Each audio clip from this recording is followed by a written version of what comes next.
This is America. Our fires burn bright, especially in the trash barrels that keep people warm, or after a riot because there's no jobs. America is hurting. We're at each other's throats, wondering if this country can ever come back from the abyss while bankers loot the coffers. The thing about steel, it's hot and cold at the same time, like a woman or Lady Happiness. We made the problems, and we're solving them together, because we're in this together, which is why it's only right you're paying for the mistakes we made together. Subpar cars and overly entitled executives. Together, we're holding on to the dream. That dream is luxury, and a gas-guzzling luxury car, created in a nation that's 95% condemned. We haven't forgotten what America wants. A hunk of overpriced shit that goes fast and gets you vapid pussy. Bravado. United we stand. Together we fall.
On va pouvoir attaquer par Monsieur le Gouverneur et son discours du coup de début de mois et peut-être même de fin de mandat.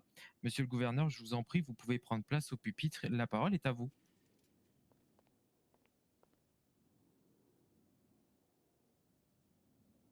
Très bien. Merci, Monsieur le Président, Mesdames et Messieurs les membres de l'Assemblée, Mesdames et Messieurs, chers citoyens, chères citoyennes.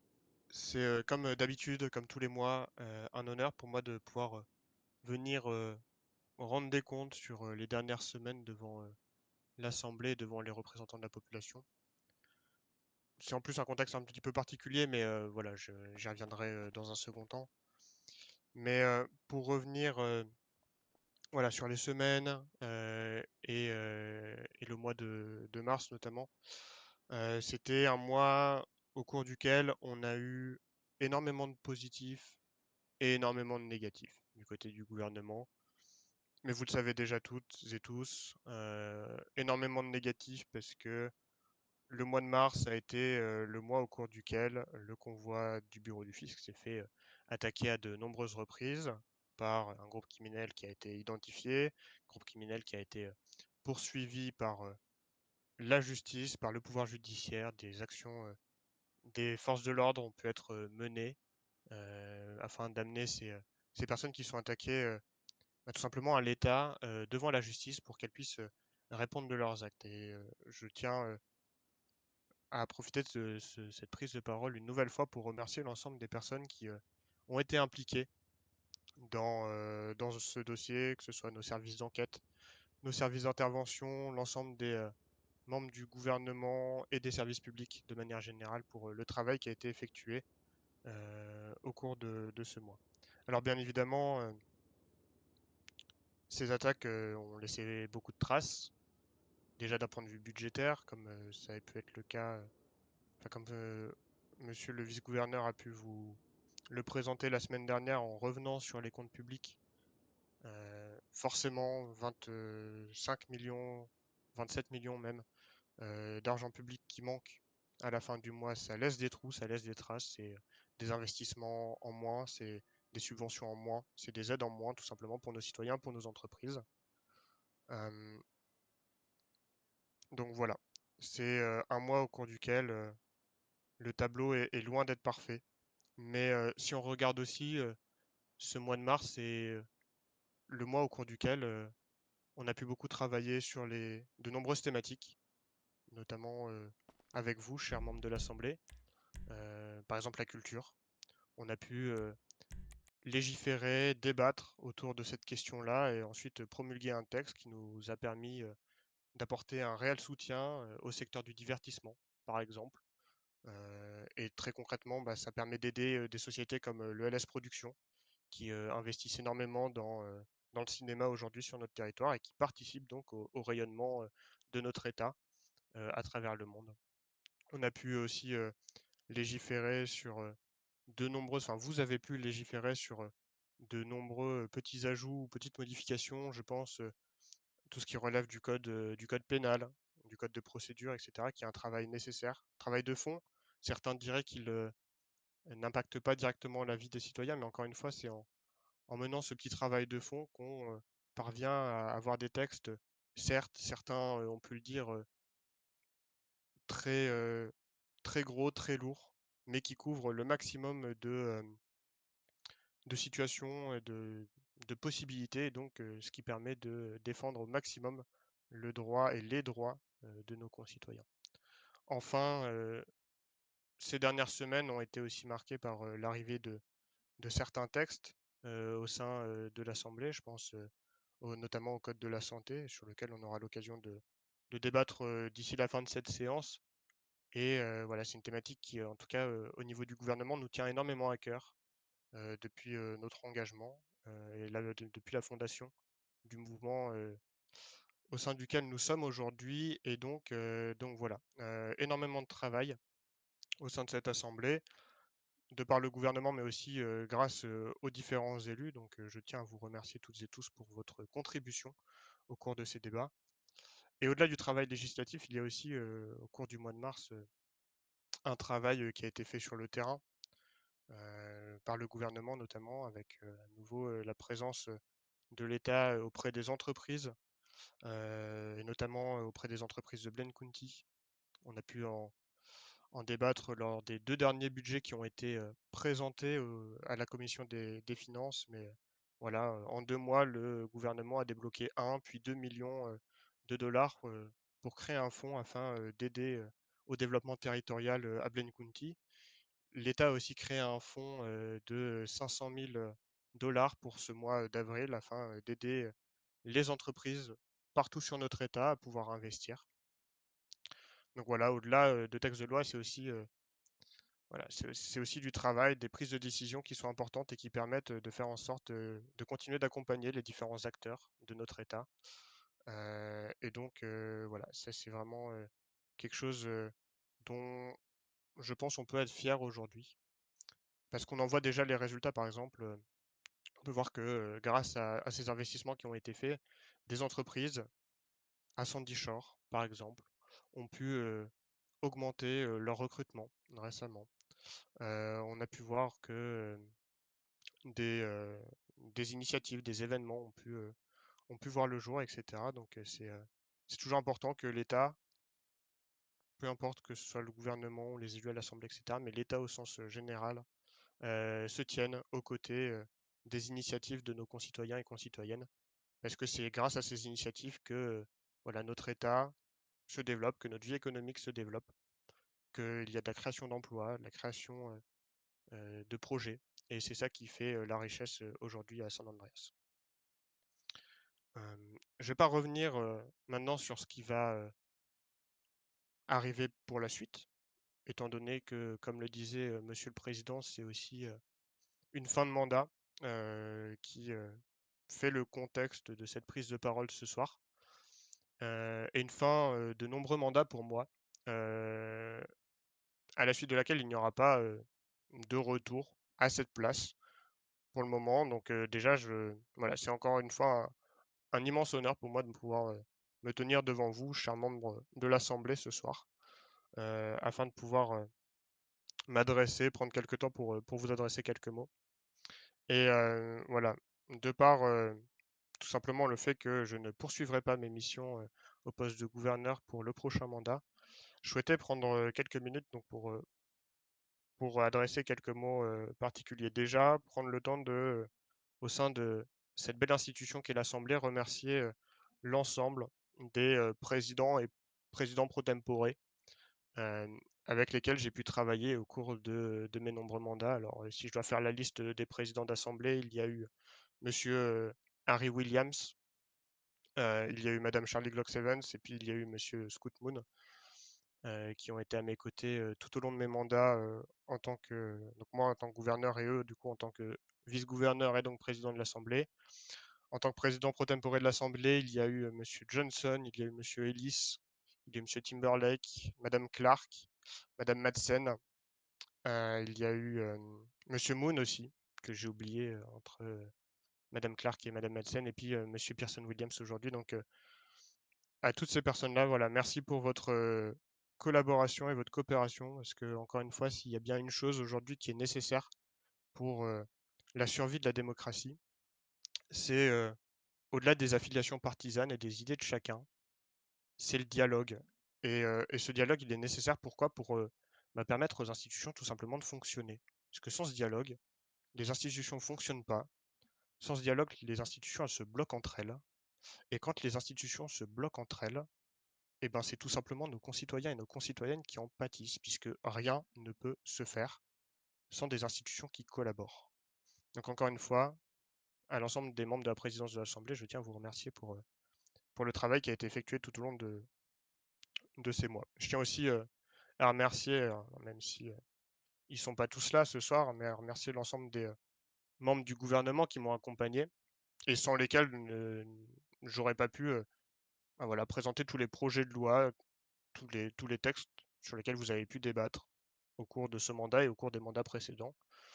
Donc, merci à l'ensemble des membres du gouvernement pour, voilà, qui ont été force de proposition et qui m'ont accompagné dans tout ce travail qu'on a, essayé d'entreprendre pour améliorer, en tout cas essayer d'améliorer la vie, des citoyennes et des citoyens de notre État.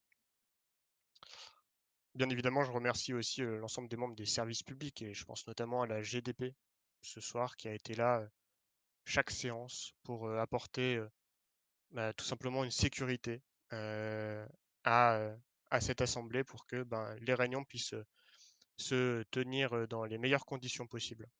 Donc, merci à vous, je pense 15, 09 et 81, mais aussi de manière plus générale, merci à l'ensemble des membres des services publics pour le travail que vous faites au quotidien. J'ai pu, revenir tout à l'heure sur voilà la période qu'on a pu connaître suite à l'attaque du convoi des taxes, mais, voilà, nos services, publics sont, chaque jour, sur le terrain et sans eux, bah, voilà, les décisions qu'on prend, ne pourraient pas, se transformer en actions concrètes sur le terrain.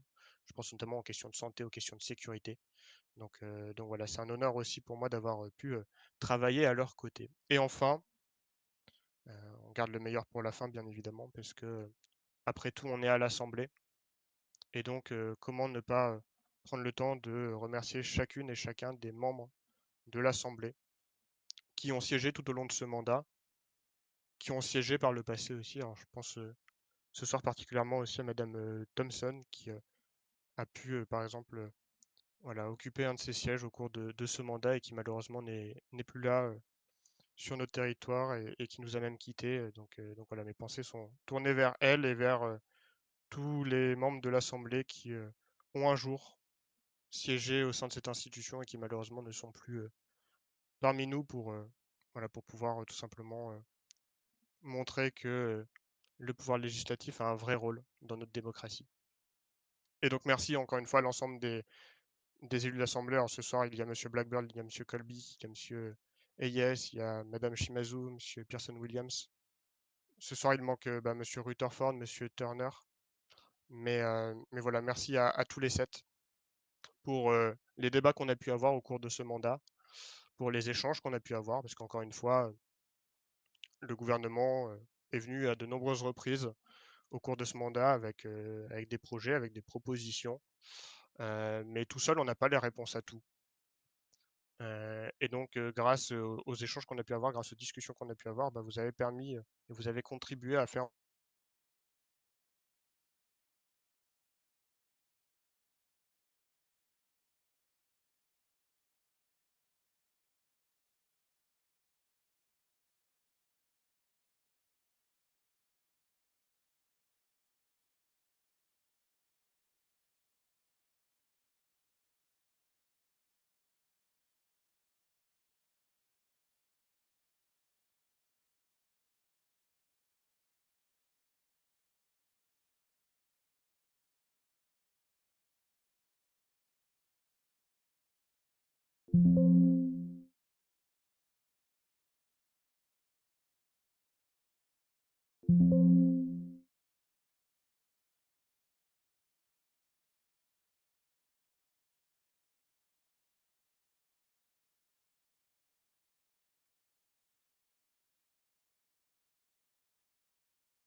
It's me. Tomorrow, I will dream in green, yellow oceans and froth on the beach. It's me or beauty. I'm an individual. What is love? It's me. Beauty, meaning, and I need designer perfume. It's me. Shine.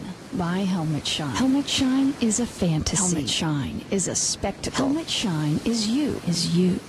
If you desire it. I'm an individual. What is love? The space between your ears. Meaning, advertising. People on beaches. Shine. Let the children die. Tomorrow, I'm the white rabbit. I dream in black and white. Shine. Own it. Mystic. Fury. It's me.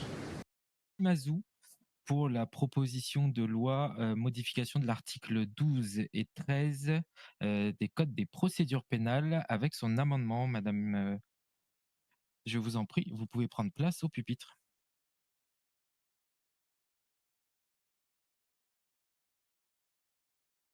Bonsoir à tous, chers collègues de l'Assemblée.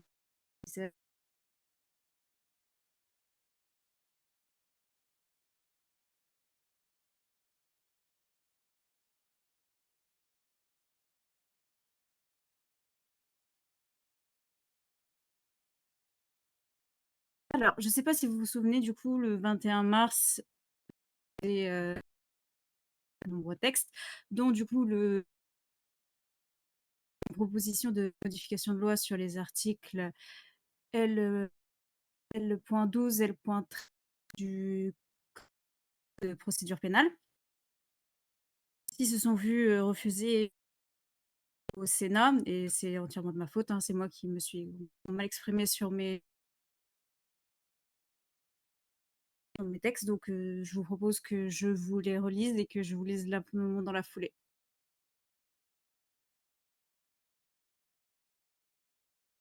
Donc les anciens textes pour le L.12.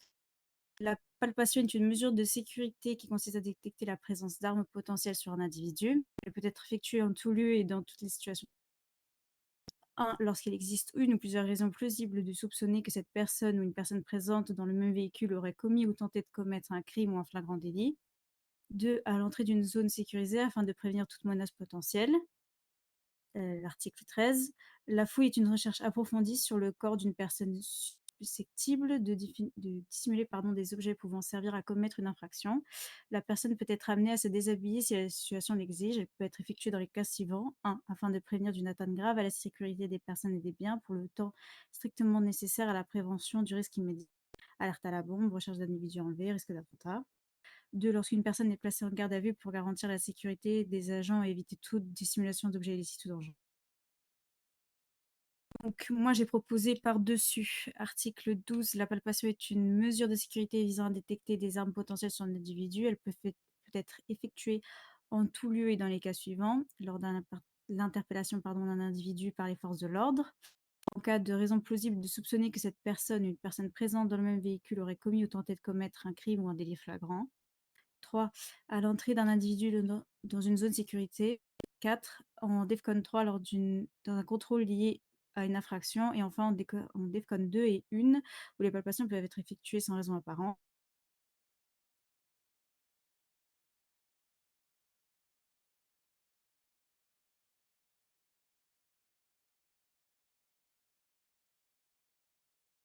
Afin de prévenir d'une atteinte grave à la sécurité des personnes et des biens pour le temps strictement nécessaire à la prévention du risque immédiat, par exemple en cas d'alerte à la bombe, de recherche d'une personne enlevée ou de risque d'attentat. 2. Lorsqu'une personne est placée en garde à vue. 3. Lors d'un contrôle en DEFCON 2 et 1 sans raison apparente. Lorsqu'une palpation est effectuée sur la personne, cette dernière peut être soumise à une fouille plus approfondie si les éléments la justifient. 4. Lors des contrôles douaniers, conformément aux articles L.25 et L.26 du Code de procédure pénale. 5. À l'entrée de Bolingbroke, même pour une simple visite, certains biens peuvent être confisqués lors de la durée de la visite. Et on avait rajouté l'article L.13-1, une fouille peut être déclenchée à la suite d'un marquage de chien d'unité canine. Donc, il s'est vu refuser au Sénat au vu du mot DEFCON. Pour le coup, oui, j'avoue que c'est complètement une erreur de ma part. Donc, dans l'amendement, je ne vais pas vous embêter à tout relire, mais globalement, j'ai modifié toute notion de DEFCON par sous-état d'urgence de niveau 3, sous-état d'urgence de niveau 2 et 1. Simplement. Très bien. Merci, Madame Shimazu. Chers élus, avez-vous des questions? Non. Bien. Pas pour ma part. Merci. Si pas de questions, Madame Shimazu, ce que je vous propose, c'est qu'on commence le vote pour l'amendement et ensuite pour le projet dans sa globalité. Pardon, vous m'avez dit? J'ai dit oui, pas de souci. Super. Très bien. Donc, nous passons au vote pour l'amendement des articles L.12, L.13 et L.13-1 du Code des procédures pénales. Monsieur Pearson Williams, êtes-vous favorable, défavorable ou vous vous abstenez? Favorable. Merci. Madame Shimazu, êtes-vous favorable, défavorable ou vous vous abstenez? Favorable. Merci. Monsieur Blackburn, êtes-vous favorable, défavorable ou vous vous abstenez? Je m'abstiens. Merci. Monsieur Colby, pardon, êtes-vous favorable, défavorable ou vous vous abstenez? Favorable. Merci. Monsieur Hayes, êtes-vous favorable, défavorable ou vous vous abstenez? Favorable. Merci. Monsieur Colby, vous avez procuration de Monsieur Rutherford. Est-il favorable, défavorable ou s'abstient-il? Il s'abstient. Merci. Madame Shimazu, vous avez procuration de Monsieur Turner. Est-il favorable, défavorable ou s'abstient-il? Favorable. Je vous remercie. À 5 voix pour, l'amendement est donc accepté. Nous allons passer au vote pour le projet de loi dans sa globalité avec l'amendement, si vous le souhaitez, Madame Shimazu. S'il vous plaît. Merci. Monsieur Pearson Williams, êtes-vous favorable, défavorable ou vous vous abstenez? Favorable. Merci. Madame Shimazu, êtes-vous favorable, défavorable ou vous vous abstenez? Favorable. Merci. Monsieur Blackburn, êtes-vous favorable, défavorable ou vous vous abstenez? Tout pareil, je m'abstiens. Merci. Monsieur Colby, êtes-vous favorable, défavorable ou vous vous abstenez? Favorable. Je vous remercie. Monsieur Hayes, êtes-vous favorable, défavorable ou vous vous abstenez? Favorable. Je vous remercie. Monsieur Colby, Monsieur Rutherford est-il favorable, Il s'abstient. défavorable? Merci. Et enfin, Madame Shimazu, Monsieur Turner est-il favorable, défavorable ou s'abstient-il? Favorable. Je vous remercie. À 5 voix pour également, votre projet de loi est donc adopté par l'Assemblée avec son amendement. Madame Shimazu, vous pouvez reprendre votre place. Je vous remercie.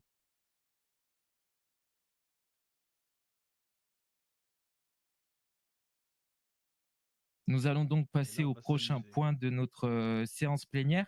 Monsieur le gouverneur, je vous invite à prendre de nouveau place au pupitre pour la présentation C'est du cool. projet de loi réforme du Code de la santé. La parole est à vous.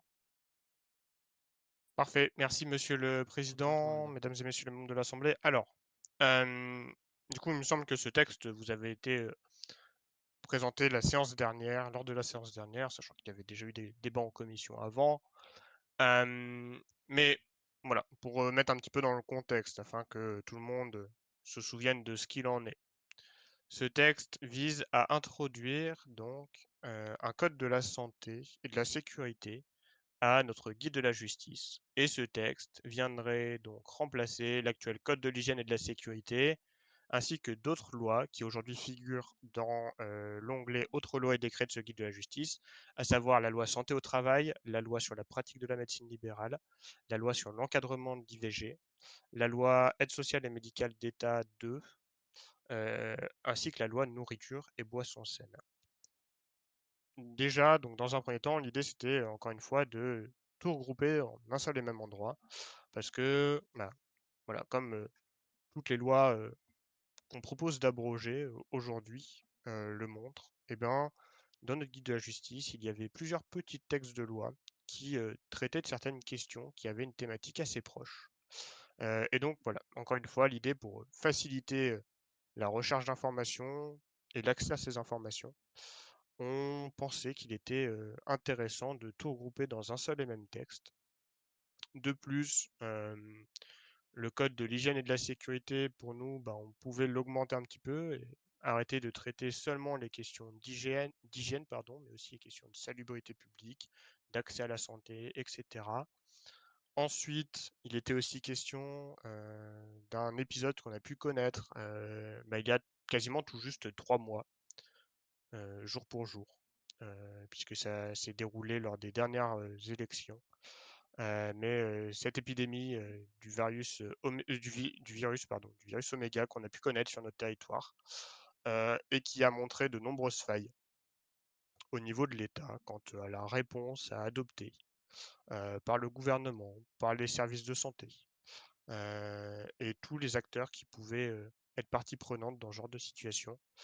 Voilà, quelle est la réponse à apporter en cas de crise épidémique? Et donc, ce code de la santé vise aussi à introduire tous des dispositifs de gestion de crise. On parle donc encore une fois de crise sanitaire, comme c'est défini à la fin de la proposition de code de la santé et de la sécurité, mais aussi tout ce qui peut être question de risques et catastrophes naturelles. Donc, par ce texte, bien évidemment, en plus d'abroger la liste des lois que je vous ai faites, en plus de faire entrer en vigueur ce nouveau code de la santé, ce projet de loi vise à demander au gouvernement de, sous 15 jours, à partir de la promulgation de la loi, de présenter à l'Assemblée, devant les commissions permanentes qui traitent des questions de santé et de sécurité, ben, tous les dispositifs avec les plans détaillés, en collaboration avec les services de santé, avec les parks rangers, etc., pour faire face aux différents risques que notre État peut savoir. Je pense par exemple aux incendies à Paleto, ça peut être des catastrophes industrielles comme ce qui a déclenché l'épidémie du virus Oméga. Encore une fois, on peut parler aussi de crise sanitaire et tant d'autres.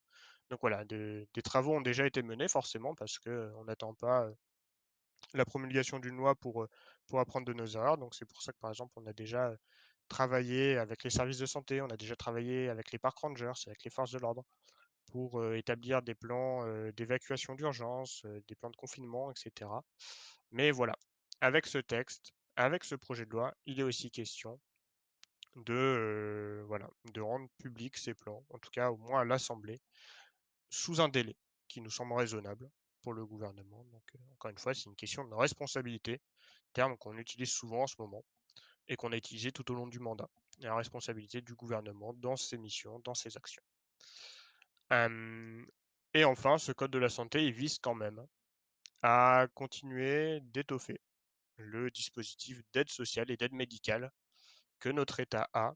C'est une volonté de notre gouvernement de Madame la secrétaire d'État à la santé et aux services sociaux, de monsieur le vice-gouverneur, de moi-même, puisque l'État, de par les recettes qu'il reçoit sur les impôts des entreprises, bien évidemment en mettant de côté les épisodes qu'on peut connaître, comme par exemple ça a été le cas à 3 reprises au cours du mois précédent. Mais l'État gagne de l'argent avec ces taxes, et donc il est nécessaire que cet argent soit redistribué, et notamment aux personnes les plus démunies, aux personnes qui en ont le besoin.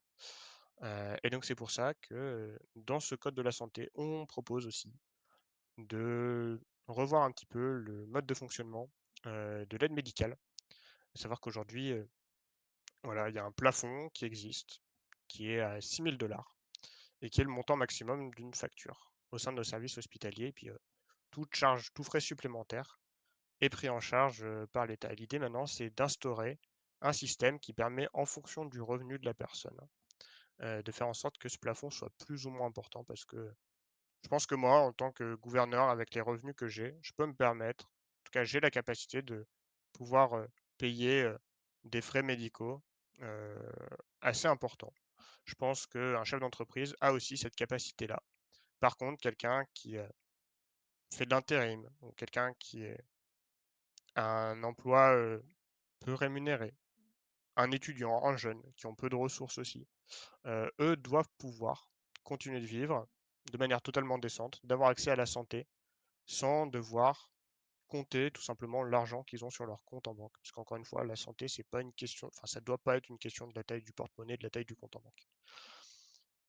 Il est aussi question d'instaurer un système d'assurance chômage. Mais attention, on n'est pas là à ouvrir tout et n'importe quoi. Quand on parle d'assurance chômage, c'est bien pour des personnes qui ont travaillé 30 jours consécutifs sur notre territoire, donc dans une entreprise de notre territoire, qui paye donc des taxes, qui a donc contribué aux recettes fiscales de l'État de par son activité professionnelle, et qui a perdu son travail, non pas parce qu'elle l'a souhaité, non pas parce que c'est une démission volontaire, non pas parce que c'est une démission pour faute grave, parce qu'elle a fauté, mais bien parce que c'est une démission subie. Je pense par exemple à un patron qui, du jour au lendemain, quitte son entreprise sans donner de nouvelles à personne.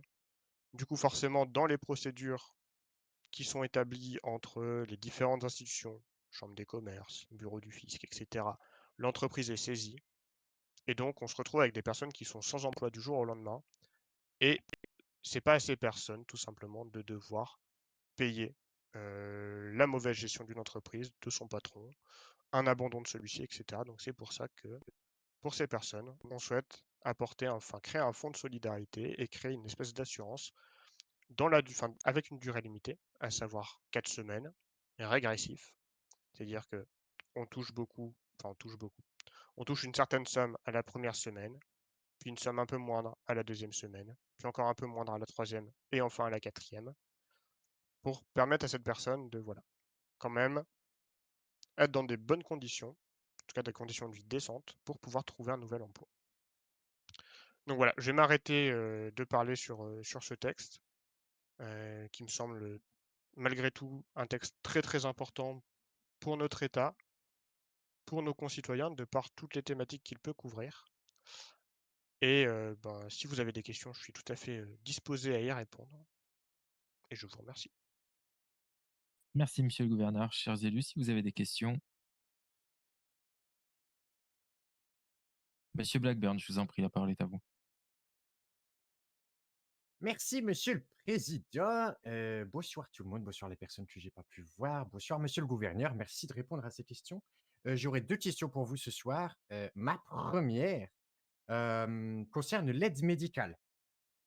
En effet, vous avez dit que, l'aide médicale serait, échelonnée en fonction des revenus, des personnes qui en feraient la demande. Ma question est, comment l'État va-t-il avoir accès à ces informations? L'État, en l'occurrence les hôpitaux, vont-ils avoir accès à ces informations? Les citoyens vont-ils devoir déclarer leurs revenus? Les entreprises vont-elles devoir ficher leurs employés et les transmettre, au gouvernement? Voici ma question pour vous, monsieur le gouverneur. Très bien, je vous remercie, monsieur Blackburn. Alors, en fait, très simple, parce que ces informations, l'État y a déjà accès. Parce qu'en effet, chef d'entreprise est tenu de transmettre au bureau du fisc son registre comptable. Et donc, dans ces registres comptables, il y a bien le salaire de chaque employé.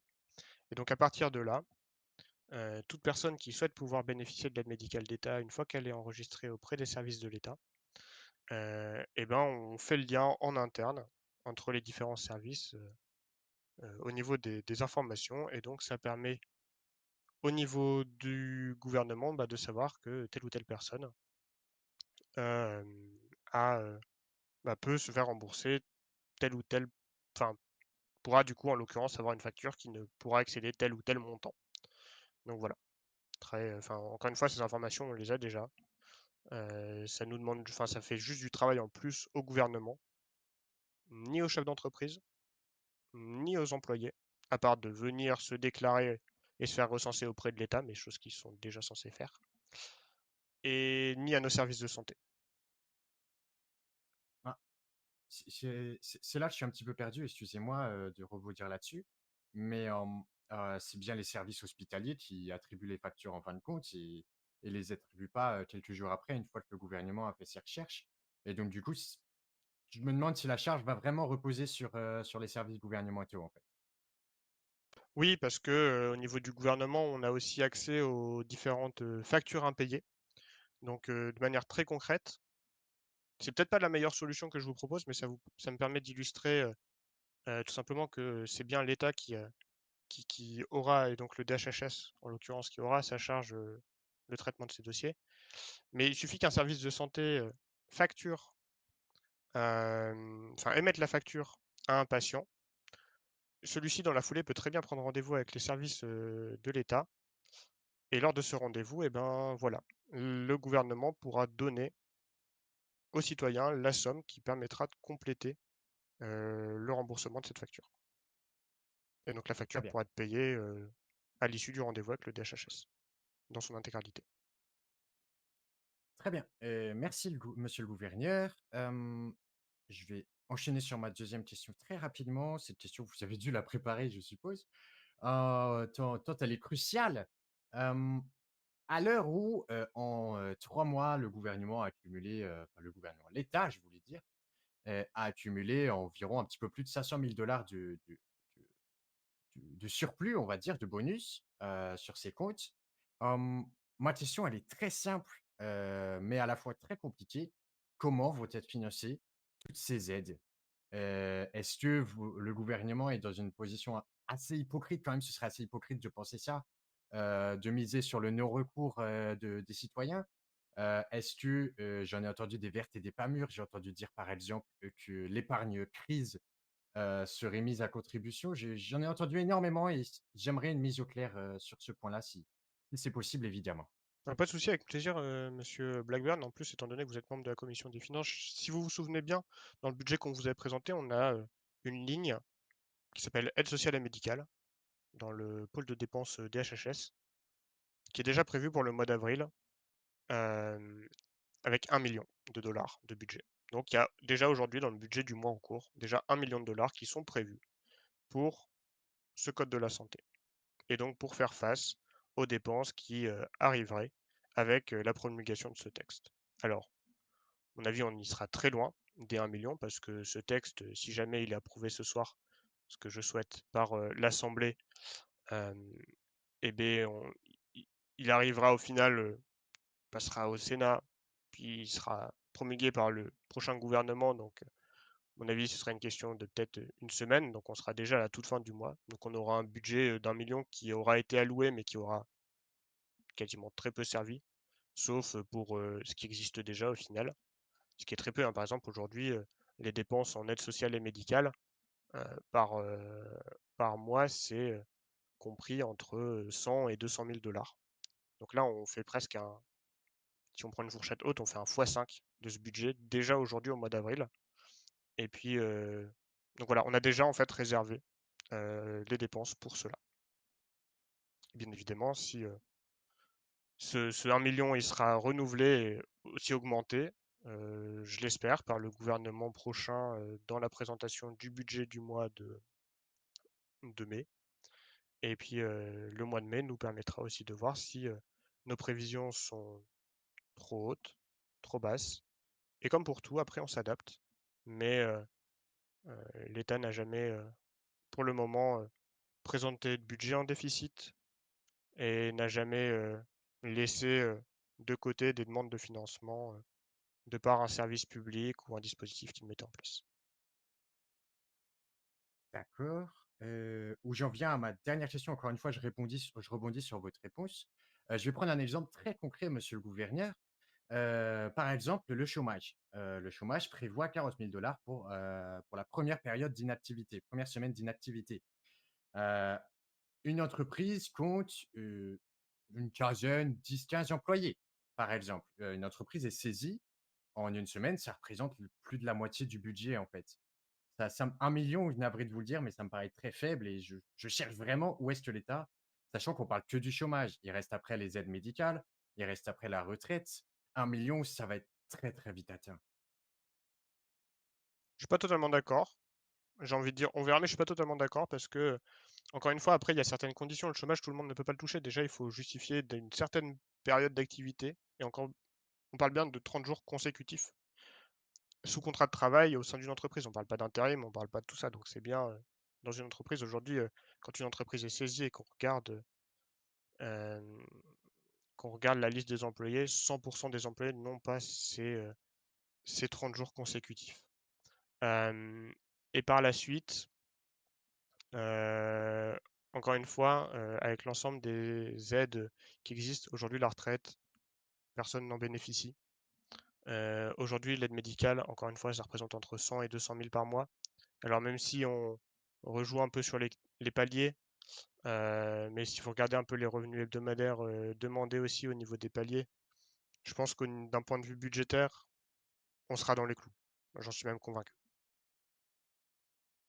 D'accord. Eh bien, je vous remercie pour ces réponses, monsieur le gouverneur, j'en ai fini avec mes questions. Merci à vous. Merci, monsieur Blackburn. Y a-t-il d'autres élus qui ont des questions? Oui, j'aurais une petite question. Je vous en prie, monsieur Colby, la parole est à vous. Du coup, vous avez fixé un délai de 1 mois pour toucher cette aide. Que se passe-t-il du coup pour les personnes qui n'ont pas atteint ce quota? C'est-à-dire? Je sais Qui n'ont pas, pas les 30 jours, ben, oui, comme, voilà, vous les rembardez gentiment en leur disant, bah dommage, il fallait arriver un peu plus tôt. Vous c'est pas ça, imaginez la c'est déception de ces citoyens? mais après, encore une fois, c'est une question aussi de contribution et de solidarité, monsieur Colby. Mhm. De par ces 30 jours, l'employé crée une certaine production. Alors oui, il y aura des déçus, mais c'est aussi pour. Je suis en parallèle avec la question de monsieur Blackburn. On ne peut pas passer de rien à tout comme ça d'un claquement de doigts. Il faut y aller progressivement. Si demain, on se rend compte, après un premier mois, que cette assurance chômage, et ben, au final, on peut baisser ce taux de jours de travail consécutifs demandés, de passer de 30 à 20 jours, puis de 20 à 10, etc. On le fera. Dans notre démarche, on a toujours été de venir en aide à ceux qui en avaient le besoin dès lors que le gouvernement et donc l'État en avaient les moyens financiers. Mais encore une fois, on ne peut pas tout faire d'un claquement de doigts et passer de il n'y a rien qui existe à tout le monde est aidé. On le ferait progressivement. Donc là, on fait un test, on regarde ce qu'il en est. Et encore une fois, si on en a les moyens dès le mois prochain, enfin, après, je laisserai le prochain gouvernement faire, mais je pense que d'un point de vue au niveau de notre mouvement politique, on poussera pour faire en sorte que voilà, ces aides soient répandues au plus grand nombre, encore une fois. Donc ça voudrait dire que votre période de test serait d'1 mois. On est bien d'accord. Ah, c'est une question, on regardera au niveau du budget. Bien évidemment, une fois qu'on aura les chiffres du mois de mai, qui sera le premier mois complet, on Mhm. pourra voir comment adapter. Est-ce que déjà les prévisions nous montrent que on est, on a surévalué du simple au double le coût de ce dispositif? Est-ce que la marge de manœuvre est moins grande? On verra bien évidemment. Ok. Parce que ce qu'il faut se dire, c'est que ces personnes-là, certes, admettons, une personne se fait recruter, le patron part une semaine après. Durant ce laps de temps, cette personne a quand même contribué à notre société. Elle a Oui, alors acheté après, des, encore elle a une acheté fois, des choses, elle a un pouvoir d'achat. Donc, en soi, l'argent qu'elle dépense, une infime partie, parce que les taxes représentent une infime partie de notre budget, hein, mais cette partie retourne quand même bien dans vos caisses. Je veux dire, cette personne n'est pas inactive à notre société. Bien Et évidemment. pourquoi est-ce que le gouvernement lui, excusez-moi de l'expression, lui cracherait à la gueule en lui Alors, disant non, tu ne peux te prétendre à cette aide, alors que cette personne, c'est peut-être pendant cette semaine dévouée corps et âme à son travail. là, il y a aussi un petit truc, c'est peut-être une petite incompréhension. On parle bien de 30 jours consécutifs, mais pas forcément dans la même société. C'est-à-dire qu'il faut, voilà, c'est 30 jours consécutifs, peu importe la société. Si C'est mieux quelqu'un de le travaille... signaler, du coup. Pardon? C'est mieux de le signaler. C'est pas noté dans le texte de loi que c'est 30 jours consécutifs au sein d'une même société. Donc c'est bien 30 jours consécutifs d'activité professionnelle. Là où il y a Donc flou, il y a questionnement. c'est pas si flou que ça, monsieur Colby. Enfin, peut-être pour vous, mais en tout cas, s'il y avait eu la précision dans une même société, ça aurait été... là, on parle bien de 30 jours d'activité, enfin, une activité professionnelle sur le territoire. Donc voilà, aujourd'hui, si quelqu'un travaille dans la restauration, puis voilà, le dimanche finit son contrat et le lundi d'après ben, poursuit dans un autre secteur d'activité, il y a bien une continuité dans la période travaillée, et donc au bout des 30 jours, il sera éligible. Et 30 jours, dans un premier temps, ça nous semble être bon pour dire que voilà, la personne est arrivée sur notre territoire, elle a commencé à s'installer, à faire sa vie. C'est aussi ça la question. Quelqu'un qui travaille sur le territoire depuis 30 jours, c'est normal qu'il soit peut-être un peu plus aidé aujourd'hui que quelqu'un qui est arrivé la veille, parce qu'il aura plus contribué à l'activité économique. Mhm. Ok. C'est tout bon pour vous, monsieur Colby? Ouais. Merci. Y a-t-il d'autres questions? Hum, À la lumière de ces discussions, je viens de m'en poser une, si vous permettez que je reprenne la parole, Monsieur le Président. Je vous en prie, monsieur Blackburn. Hum, Monsieur le gouverneur, à la lumière par exemple, des campagnes de communication vis-à-vis des logements sociaux, y aura-t-il une campagne de communication similaire aux logements sociaux pour cette loi si jamais il advient qu'elle est votée aujourd'hui? Campagne de communication même plus importante. Pourquoi? Déjà, pour tout ce qui concerne les questions d'aide médicale, que ce soit l'aide médicale pour le plafond des factures ou les aides médicales pour la grossesse, personnes en situation de handicap, etc., etc. Déjà, il y a une note interne qui, dès promulgation de la loi, sera envoyée à nos directions des services hospitaliers. En tout cas, c'est comme ça qu'on a conçu la chose. Encore une fois, le gouvernement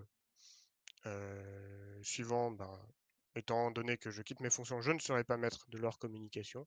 Mais ce que je conseille mes successeurs à faire, c'est bien évidemment d'envoyer une note interne à la direction des services hospitaliers pour que déjà, eux en interne, ils soient au courant des dispositifs qui existent et qui soient surtout, parce qu'ils sont déjà au courant, mais surtout bien informés sur comment les mettre en place pour aussi en faire la promotion, parce que c'est aussi bien quand on est dans la fonction publique et quand on est membre du corps médical, eh ben, de promouvoir le fait que dans notre État, la santé, c'est un droit qui est pas négligé, qui est assez universel, etc. Et bien évidemment, il y aura beaucoup plus de communication. Les logements sociaux, ça a été quelque chose, mais pour le chômage, eh ben, ce sera aussi la communication avec les chefs d'entreprise. La retraite, ce sera la communication avec, de manière globale. On pense aussi, en tout cas en tant que gouverneur, je comptais aussi beaucoup sur les associations à but caritatif, chose qui peine à démarrer ici sur notre territoire, mais en tout cas, c'est un acteur à ne pas négliger. Le gouvernement pourra s'appuyer sur ces acteurs-là si jamais il y a une ou plusieurs associations qui naissent et qui sont là pour aiguiller les citoyens. Je pense aussi que les élus, malgré tout, c'est à l'Assemblée, même si vous n'êtes pas membre de la majorité gouvernementale. Je pense que montrer que l'État met un dispositif en place auprès des citoyens pour venir en aide à ces citoyens, bah, c'est aussi une bonne chose. sur laquelle s'appuyer et en tant qu'élu, c'est aussi un moyen de faire bien rayonner, son État, au-delà de son gouvernement et d'un parti qui peut être à la tête de ce gouvernement. Donc voilà, il y a pas enfin le gouvernement doit, heu, entre guillemets, «lancer, la machine».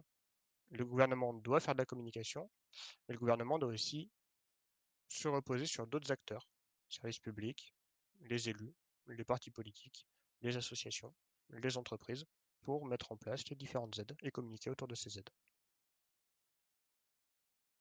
D'accord, mais in fine, ça va retomber un petit peu, si vous me permettez, ça va retomber un petit peu sur le DHS. Chaque personne qui va demander le remboursement certaines factures médicales, qui va demander à toucher le chômage, va arriver devant le DHHS. J'ai dit DHS? DHHS. Heu, est-ce que s à l'heure, actuelle, et même dans le futur, je pense que vous n'êtes pas à même de répondre dans le futur, mais en tout cas à l'heure actuelle, est-ce que les services du DHHS sont en mesure de répondre à une telle demande? Oui, on va être raisonnable. On ne proposerait pas des choses si on ne se sentait pas capable de les mettre en place. Si jamais. Merci beaucoup pour vos réponses, monsieur le gouverneur, encore une fois. Merci à vous. Merci, monsieur Blackburn. Y a-t-il d'autres questions? Bien, si pas d'autres questions, monsieur le gouverneur, souhaitez-vous soumettre au vote votre projet de loi réforme du code de la santé? Oui, s'il vous plaît. Très bien. Monsieur Pearson Williams, êtes-vous favorable, défavorable ou vous vous abstenez? Favorable. Merci. Madame Shimazu, êtes-vous favorable, défavorable ou vous vous abstenez? Favorable. Merci. Monsieur Blackburn, êtes-vous favorable, défavorable ou vous vous abstenez? Défavorable. Merci. Monsieur Colby, êtes-vous favorable, défavorable ou vous vous abstenez? Défavorable. Merci. Monsieur Hayes, êtes-vous favorable, défavorable ou vous vous abstenez? Je m'abstiens. Merci. Monsieur Colby, Monsieur Rutherford est-il favorable, défavorable ou s'abstient-il? Défavorable. Merci. Madame Shimazu, Monsieur Turner est-il favorable, défavorable ou s'abstient-il? Favorable. Merci. Le résultat est donc de 3 voix pour, 3 voix contre et une abstention. Lorsqu'un texte arrive à égalité, c'est à moi, président de l'Assemblée, de décider si celui-ci est adopté ou non et de trancher. En mon poste de président, je suis donc favorable à l'adoption du projet de loi réforme du Code de la santé. Monsieur le gouverneur, votre projet de loi est donc adopté par l'Assemblée et sera soumis au Sénat. Merci à vous. Merci à vous, monsieur le gouverneur, vous pouvez reprendre place.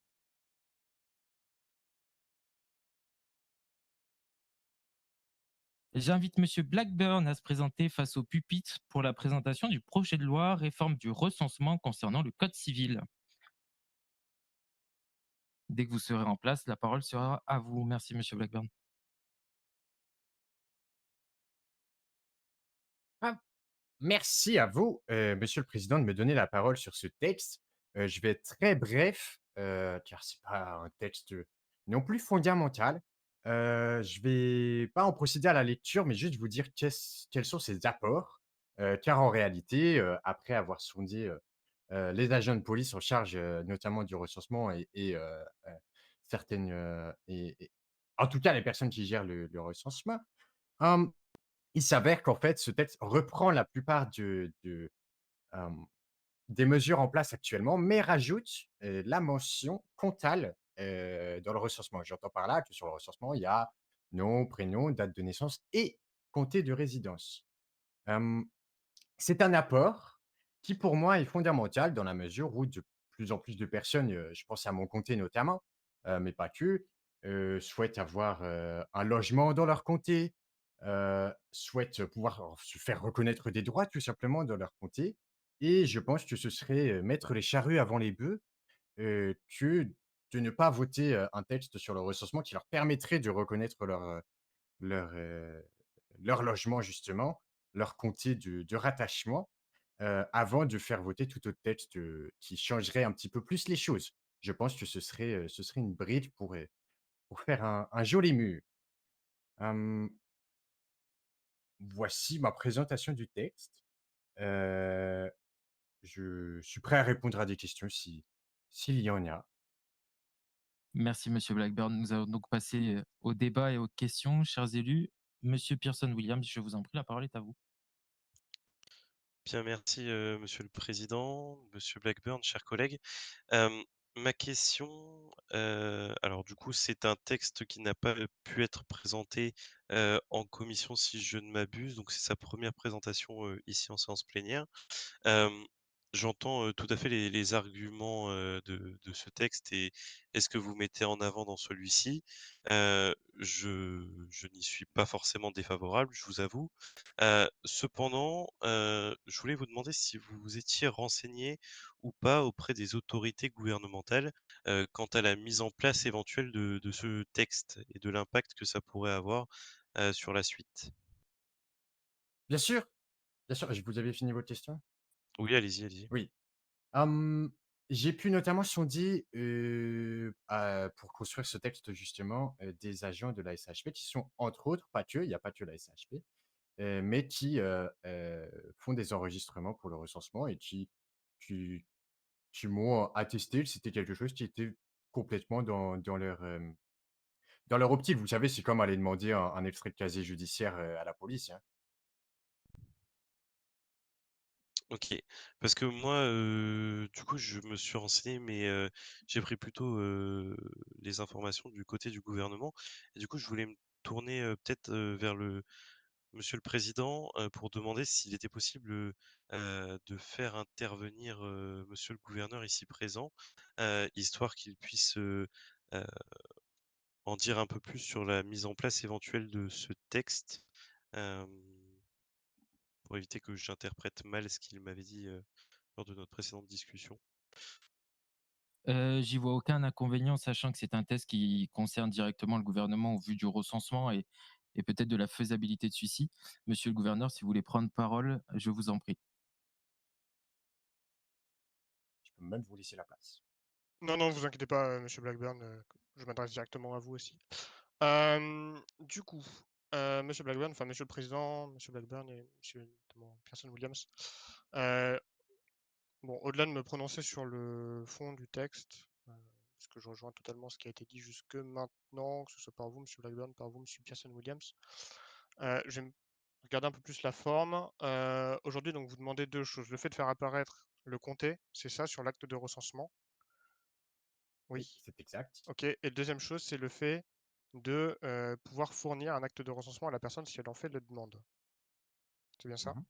OK. D'un point de vue très technique, aujourd'hui avec le logiciel que nous avons, nous ne pouvons faire ni l'un ni l'autre. Le premier point, on ne peut pas le faire tout simplement parce que, hem, dans le logiciel qu'on utilise, qui est, commun aux services publics, donc forces de l'ordre et cetera et au gouvernement, il n'y a pas de case au niveau du comté. Alors c'est une discussion qu'on a déjà pu avoir à Paletto lors de notre rencontre et cetera, sujet sur lequel nous on travaille. On a mis nos services techniques, sur l'affaire depuis déjà plusieurs semaines, mais les délais après, c'est pas nous qui en sommes, on peut pas vraiment agir dessus. En tout cas, on travaille dessus, donc la plateforme, en tout cas, on a fait des demandes pour qu'elle soit mise à jour. Ensuite, sur l'aspect fournir un acte de recensement, aujourd'hui, par exemple, les casiers judiciaires, quand quelqu'un fait une demande d'extrait de casier judiciaire, les forces de l'ordre vont sur le site, ils cherchent la personne dans la base de données, ils trouvent le profil, ils arrivent sur la page avec le casier judiciaire, ils appuient sur un bouton, et après, il y a l'extrait de casier judiciaire qui est généré automatiquement et qui est envoyé sur une plateforme sur laquelle les forces de l'ordre peuvent la récupérer et donc l'envoyer à la personne. Ce qui n'est pas aujourd'hui le cas pour les recensements. Donc ça veut dire qu'il faudrait que les membres du gouvernement ou les forces de l'ordre prennent le temps sur un autre document en plus du recensement de base de retaper toutes les informations en y ajoutant le comté pour ensuite l'envoyer. Alors je vous avoue que pour l'instant ça demande beaucoup de temps. Demain surtout que le jour où votre texte de loi est mis en place, il va falloir qu'on refasse tous les recensements. On l'a déjà fait par le passé, donc on est capable de le faire, mais c'est long. Alors en plus, déjà un recensement ça prend entre, selon la personne, 3, 5, 6 minutes, parce qu'on prend aussi le temps de discuter avec l'historien quand il vient de se faire recenser. Si en plus il faut qu'on édite un deuxième document, je vous avoue c'est un peu compliqué. Donc moi j'ai une question. qui n'est pas prise en compte dans votre texte. Mais ce texte, j'ai peur d'une chose, c'est qu'aujourd'hui, comme on n'est pas capable techniquement déjà de remplir la première condition, parce que la deuxième demande, on pourrait la faire demandant 2 fois plus de travail aux agents de l'État, mais bon, bref, du coup, on va mettre ça de côté, mais au moins la première, c'est-à-dire que si quelqu'un se fait recenser et qu'on ne lui demande pas son comté, or, ce serait noté dans la loi si cette loi passe, c'est-à-dire que l'État serait en faute à cause des délais d'un point de vue réorganisation de la plateforme, etc. Et donc, les citoyens pourraient demander à l'État, enfin pourraient porter plainte entre guillemets contre l'État, ce qui ferait que l'État serait amené à devoir comparaître devant la Cour. Or, je vous avoue que dans les premiers temps du mandat de mon successeur, peu importe qui c'est, je lui souhaite de passer plus de temps à travailler sa proximité avec les services publics, avec les citoyens, etc., avec les entreprises, et à travailler déjà sur des premières réformes, plutôt que de devoir tous les jours aller devant le juge pour s'expliquer que techniquement, une loi qui est passée ne peut pas être mise totalement en place. Mais encore une fois, en parallèle, je vous rassure, depuis la rencontre qu'on a faite à Paletto, on a lancé les démarches pour mettre en place ce système. Et du coup, j'espère avoir répondu à la question de Monsieur Williams. C'est tout bon pour moi. Je ne sais pas si Monsieur Blackburn a quelque chose à dire suite à cela, mais sinon, c'est tout bon pour moi. Je vous remercie, messieurs. Mmh, non, je n'ai pas plus d'apport, à apporter que ceux de monsieur le gouverneur, qu'il a apporté juste à l'instant. Je le remercie d'ailleurs pour cela. Hem, je pensais, très, très honnêtement que ce serait le genre de choses qui serait discuté, en commission, mais j'apprends que le texte, n'est pas passé par là, ce que je respecte évidemment.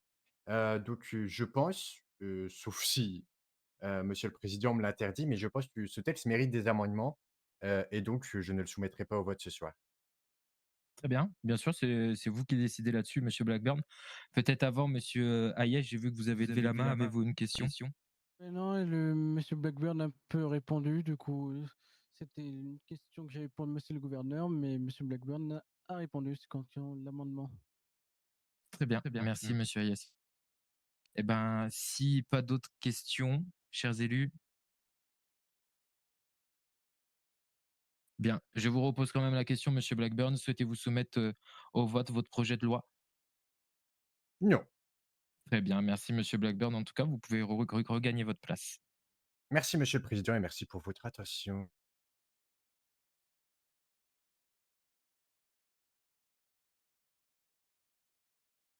Bien, j'appelle madame Shimazu pour la présentation du projet de loi à modification de l'article L.327 à L.327-3.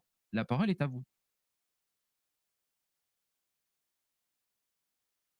Ok, donc je ne sais pas si vous vous souvenez, pareil, je fais appel beaucoup à votre mémoire ce soir.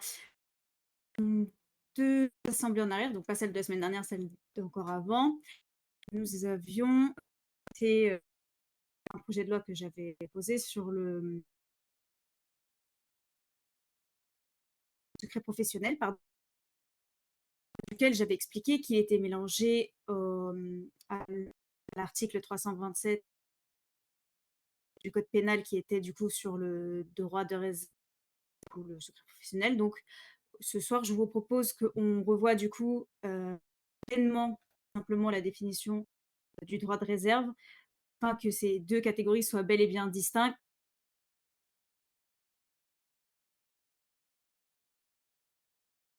Article L. 327. Le devoir de réserve impose à tout employé d'un service public ou privé d'adopter une attitude de neutralité et de discrétion dans l'exercice de ses fonctions. Il vise à garantir l'impartialité, la confidentialité et la protection des informations dont l'agent a connaissance dans le cadre de son activité professionnelle.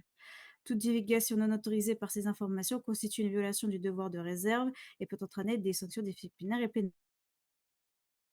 Article L. 321-1. Tout employé tenu par le droit de réserve est dans l'obligation de ne divulguer aucune information obtenue dans l'exercice de ses fonctions, que ce soit à des tiers, au public ou même à ses collègues, sauf si cette divulgation est strictement encadrée par la loi ou expressément autorisée par une autorité compétente. Cette interdiction couvre notamment toute déclaration publique pouvant compromettre l'image, l'intégrité ou la neutralité de l'institution de l'entreprise, toute divulgation d'informations sensibles sur un dossier en cours, y compris à des proches ou sur les réseaux sociaux, toute diffusion de documents internes, de notes confidentielles ou d'échanges professionnels protégés. L327-2, le non-respect du droit de réserve peut prendre d'autres formes différentes, parmi lesquelles la divulgation volontaire ou involontaire d'informations confidentielles, l'enregistrement et la publication de conversations internes sans autorisation, la communication d'informations stratégiques ou institutionnelles à des personnes autorisées, le partage de documents internes liés à des tiers sans justification légale.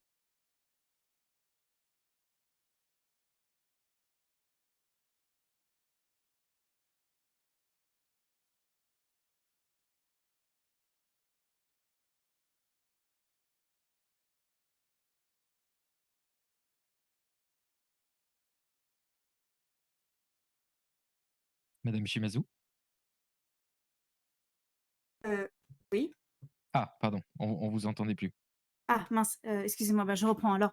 Article 327-3, tout manquement au droit de réserve est considéré comme une faute grave et peut donner lieu à des sanctions disciplinaires pouvant aller jusqu'à la suspension ou la révocation de l'agent fautif.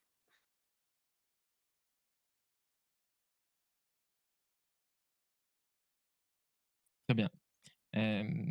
Souhaitez-vous, vous avez terminé ou vous voulez qu'on passe au débat? Oui, s'il vous plaît. Très bien. Chers élus, si vous avez des questions, Monsieur Hayes, je vous en prie, la parole est à vous. Madame Chemajou, j'aurais une question. Alors ça va être plutôt une situation. Un exemple, est-ce qu'un élu de l'Assemblée lors d'une commission spéciale se voit confier des informations, je ne sais pas, au hasard par les agents du LSPD?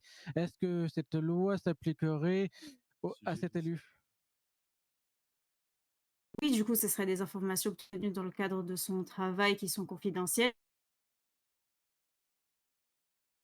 Je reprends l'exemple de tout dépendamment des autorisations qu'on vous autorise à diffuser ou non, oui. Je vous remercie. Merci, Monsieur Hayes. Y a-t-il d'autres questions? Bien. Si pas d'autres questions, Madame Shimazu, souhaitez-vous soumettre au vote votre projet de loi? S'il vous plaît. Monsieur Pearson Williams, êtes-vous favorable, défavorable ou vous vous abstenez? Favorable. Merci. Madame Shimazu, êtes-vous favorable, défavorable ou vous vous abstenez? Favorable. Merci. Monsieur Blackburn, êtes-vous favorable, défavorable ou vous vous abstenez? Favorable. Merci. Monsieur Colby, êtes-vous favorable, défavorable ou vous vous abstenez? Favorable. Merci. Monsieur Hayes, êtes-vous favorable, défavorable ou vous vous abstenez? Favorable. Merci. Monsieur Colby, Monsieur Rutherford est-il favorable, défavorable ou s'abstient-il? Il s'abstient. Merci.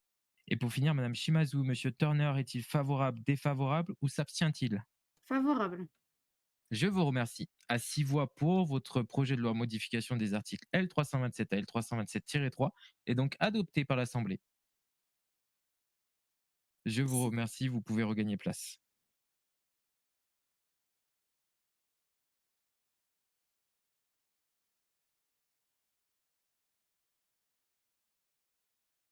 Nous allons passer au dernier point de cette séance plénière. Monsieur Blackburn, en tant que président de commission spéciale, je vous invite à prendre place au pupitre afin d'indiquer le rapport de la commission spéciale. La parole est à vous. Alors, voyons cela. Merci, Monsieur le Président, pour me laisser cette place afin de donner les conclusions de la commission spéciale qui avait pour objet l'enquête à propos des braquages de fisc récents qui ont eu lieu.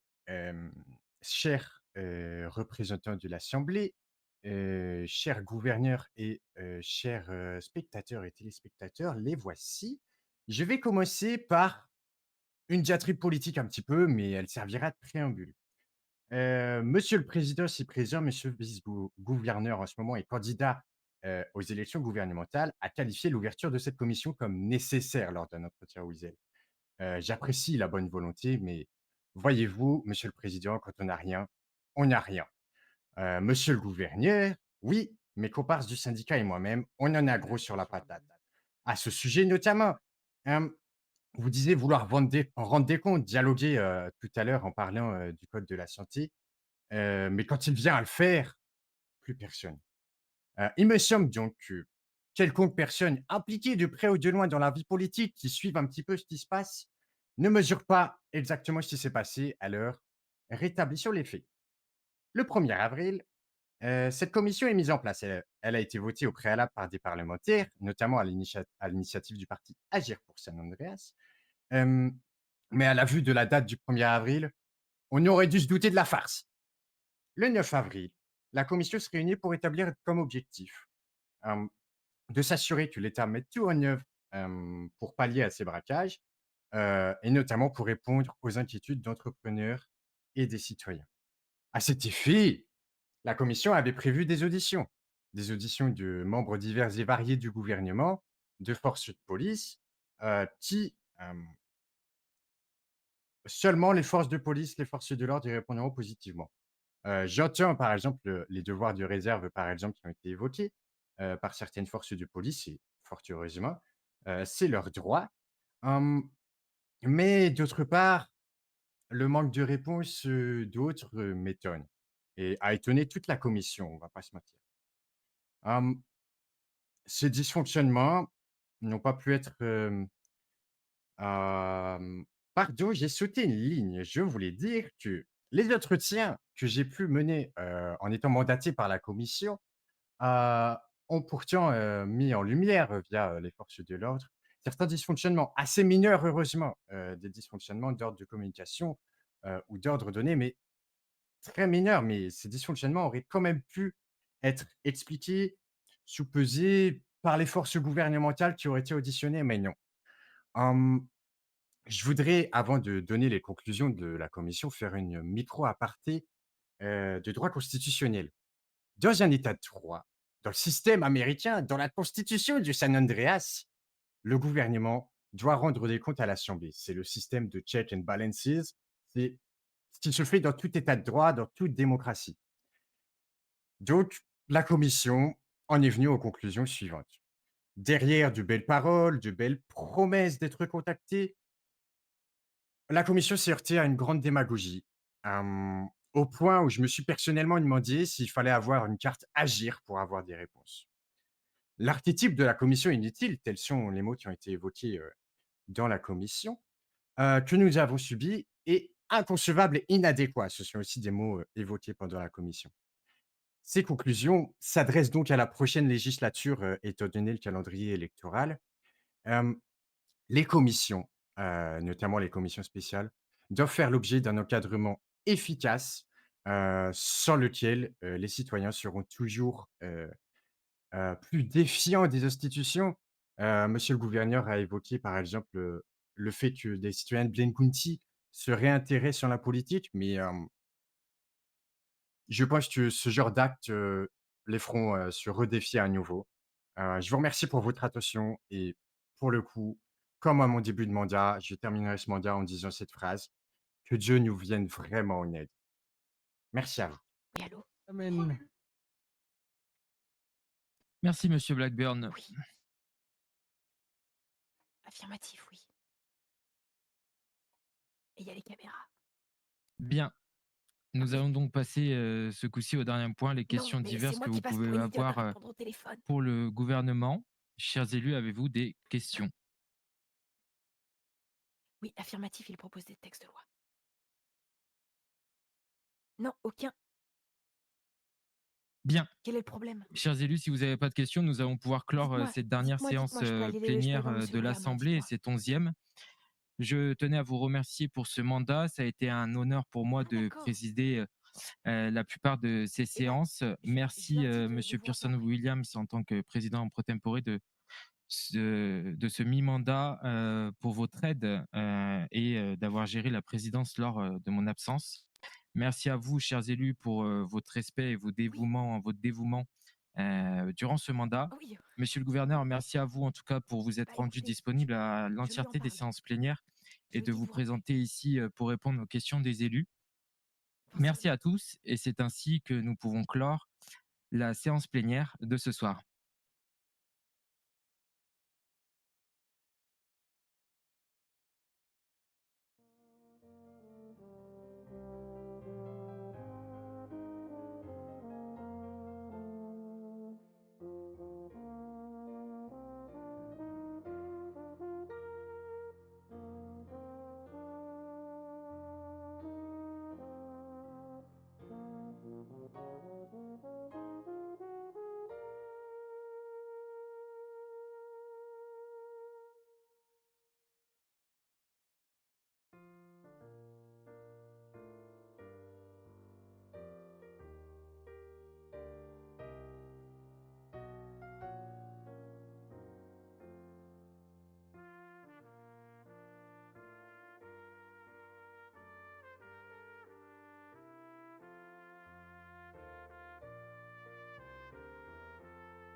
Monsieur Pearson Williams, Madame Shimazu, bonsoir.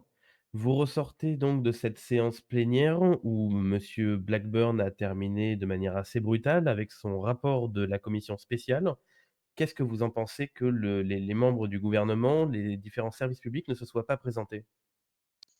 Alors, je pense déjà que, dans la présentation de ce rapport, il y a un peu beaucoup de sujets qui se sont emmêlés et je pense qu'au final, pour les spectateurs et les téléspectateurs qui, assistaient à cette séance, ils n'ont pas compris grand-chose de ce qui a pu se passer.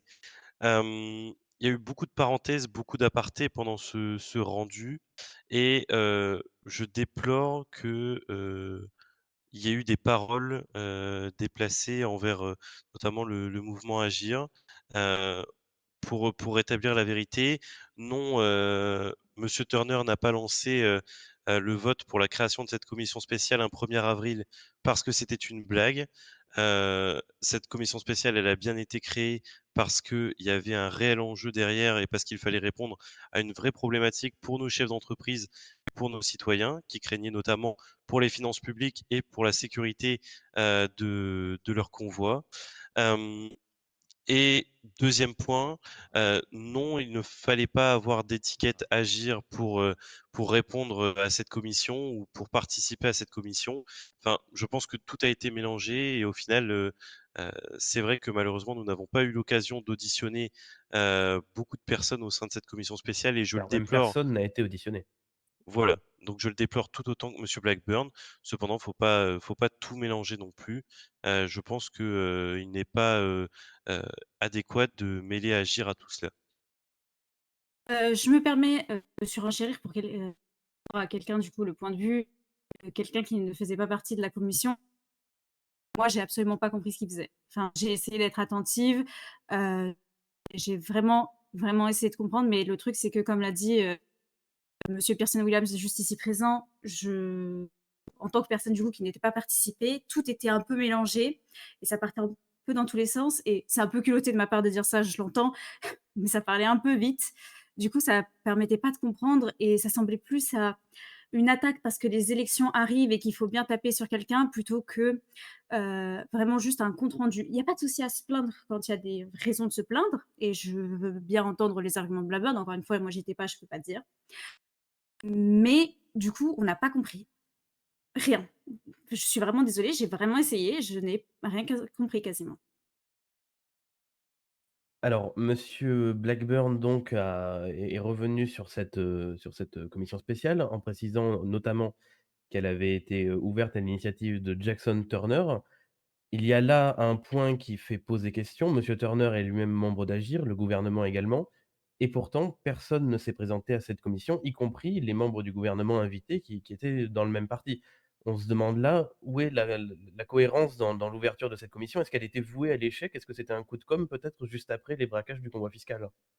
Non, je pense pas. Je pense simplement que, comme j'ai pu l'évoquer en commission spéciale, c'est juste le temps imparti qui était malheureusement, beaucoup trop court à l'approche de cette fin de mandat, qui n'ont pas permis, à monsieur le gouverneur, notamment de pouvoir, dégager, du temps dans cette semaine qui était déjà bien prise pour lui, pour répondre aux questions de la commission spéciale. C'est pas qu'il n'a pas voulu, enfin je veux pas parler en son nom, mais je ne vois pas quel intérêt aurait-il pu avoir à refuser de se soumettre à la commission spéciale. Donc je pense que ce n'est qu'une faute, d'emploi du temps qui ne dépend ni de monsieur le gouverneur, ni, de la commission spéciale. Oui, le temps, qui nous était donné était, trop court pour ce sujet aussi vaste et aussi important et je pense que c'est là la réelle, justification à ce problème. Je vois que vous en avez gros sur la patate, hein. Monsieur Pearson Williams, j'aimerais juste voir un dernier point avec vous.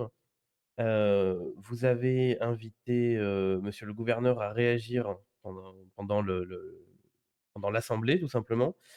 Heu, il y a là une question à laquelle on peut se poser, alors que dans le passé vous avez pu, souvent reprocher de mêler législatif et exécutif. Est-ce que là, vous n'êtes pas tombé dans ce piège, justement?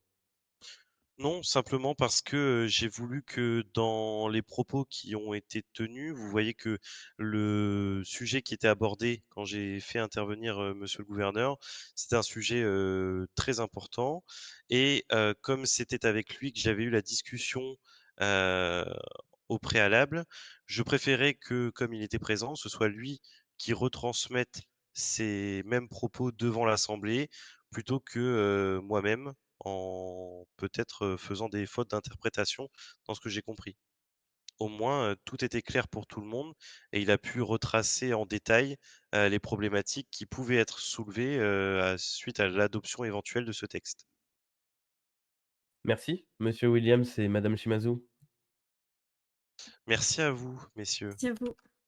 Bonne soirée et bon courage. Merci beaucoup.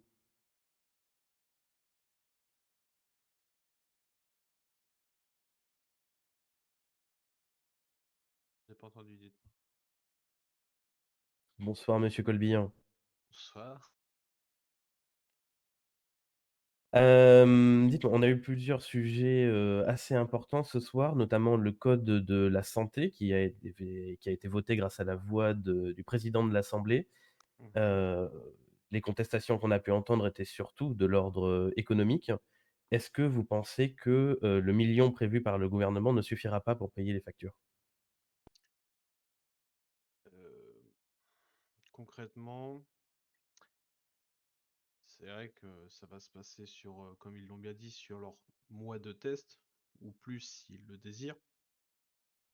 C'est surtout, l'aspect humain qui va me paraître un peu bizarre. Ça va être, c'est vrai qu'une personne qui vient d'arriver, qui réussit à trouver une place dans une entreprise, hein, je conçois que c'est assez compliqué en ce moment. Je le vois moi en tant que avec mon poste de manager au Rhône. Heu, j'ai des dizaines d'appels, pour savoir si l'entreprise recrute ou j'en entends parler avec, d'autres amis, heu, PDG ou managers d'entreprise. Heu, Ça cherche du travail, mais les places sont rares, on va dire ça comme ça. Donc je me dis qu'une personne qui vient d'arriver dans notre état, qui a envie de se lancer dans la vie active, on va lui chier à la gueule. C'est quand même aberrant de se dire que une personne qui a envie, on lui dit non. Et, et une personne qui aurait été là, enfin, j'aime bien quand ils disent 30 jours consécutifs, on sait très bien ce que ça veut dire, 30 jours consécutifs. C'est pas 30 jours travaillés, concrètement. On le verra dans toutes les entreprises, il y a des personnes qui vont venir travailler 1 à 2 heures, bon, un peu plus, d'autres un peu moins, d'autres qui vont avoir des parcimonies. Chacun son emploi du temps, bien sûr, bien évidemment. On peut être présent ou il y a des complications. Et une personne, enfin, ça reste dans l'humain de se dire que, ouais, vraiment, là, on est en train, on va dire, de catégoriser des classes de travailleurs. C'est quand même aberrant de se dire ça pour un gouvernement et un parti politique qui se vaut être pour le bien-être des citoyens, hein. Là-dessus, je reprends leurs mots. Ce qui est un peu contradictoire avec ce qu'ils veulent nous faire voir. Enfin bon, ça c'est que mon avis. Pendant les débats, il a été indiqué que ce serait le DHHS qui gérerait, ces demandes. Mhm. Est-ce que vous pensez que c'est une possibilité viable au vu du nombre de demandes qui risquent d'arriver? Non, concrètement non, étant donné que et on les voit jamais. Ça c'est aberrant. Madame Wells-Reyes, personnellement, je la vois très peu.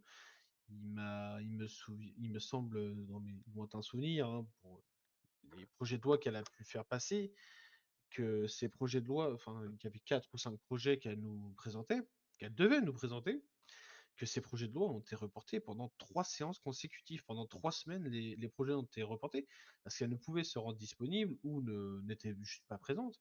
À la fin, ça a été le gouverneur qui a été obligé, entre guillemets, obligé de présenter ces projets de loi pour au final qu'ils soient acceptés ou refusés. Je ne sais plus le résultat de ces projets de loi.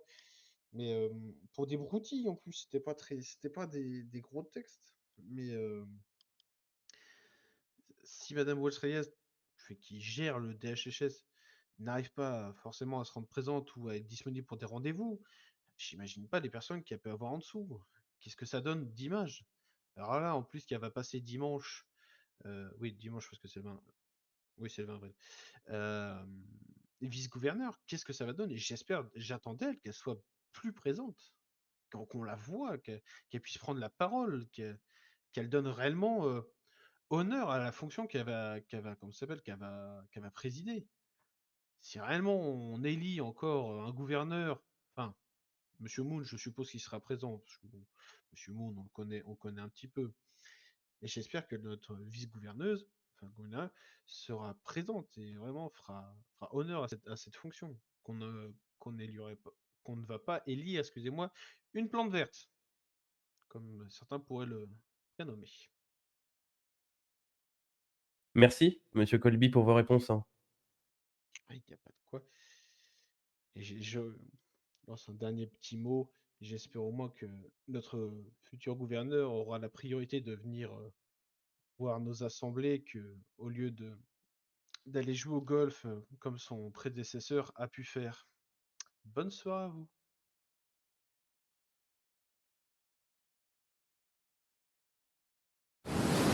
It's me. Tomorrow, I will dream in green, yellow oceans and froth.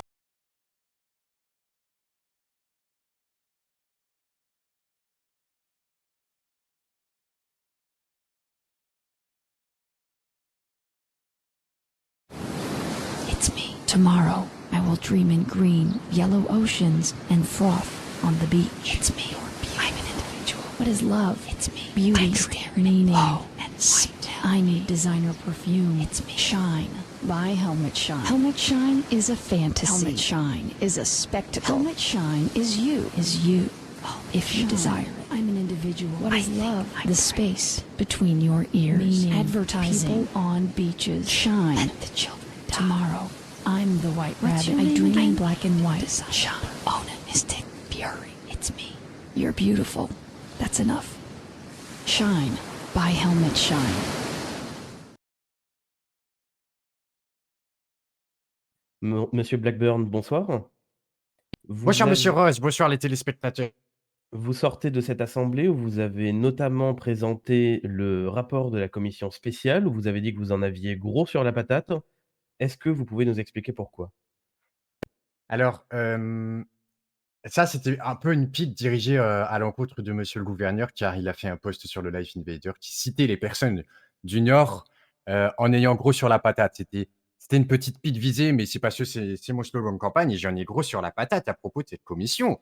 Une commission parlementaire qui demande des réponses à un gouvernement et un gouvernement qui se montre opaque face à la représentation nationale.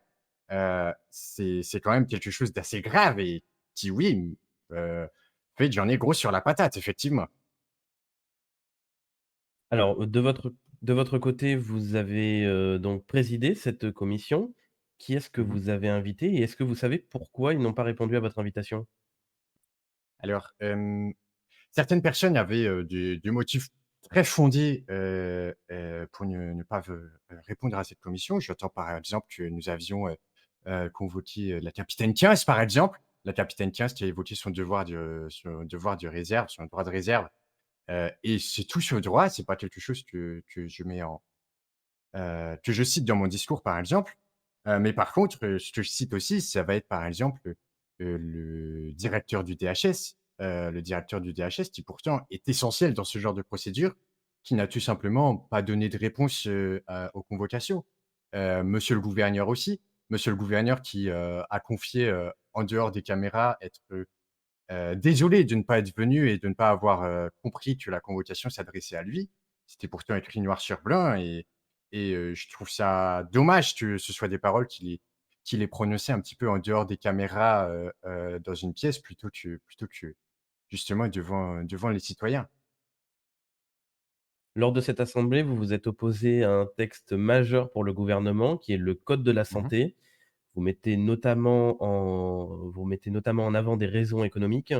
Est-ce que vous pensez que la fracture va coûter cher pour le gouvernement? Disons que, je me suis opposé sur ce texte parce que j'ai très peur, très, très peur que, le gouvernement soit dans une position un petit peu hypocrite, dans laquelle, le gouvernement miserait sur, le fait que les citoyens ne fassent pas recours, à ce genre de moyens.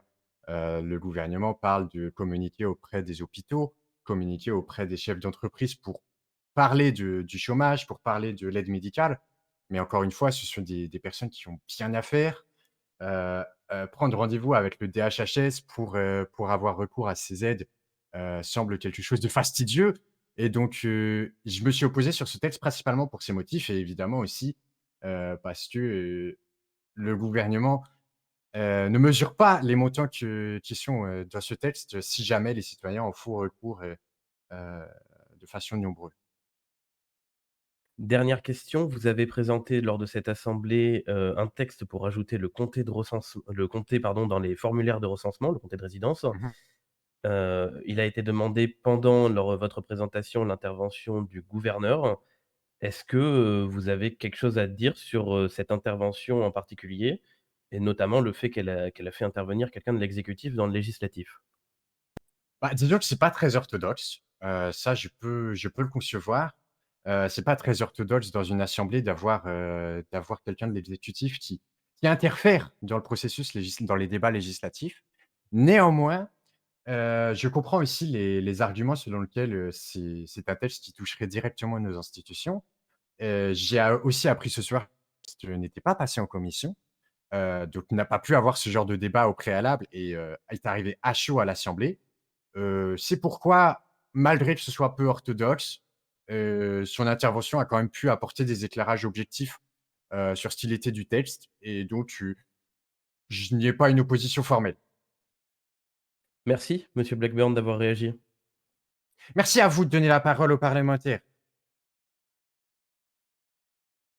When my dad had a heart attack, we rushed him to Central Los Santos Hospital. I was so scared. Thanks to the treatment he received there, he unfortunately died. My family learned our lesson. That place sucks.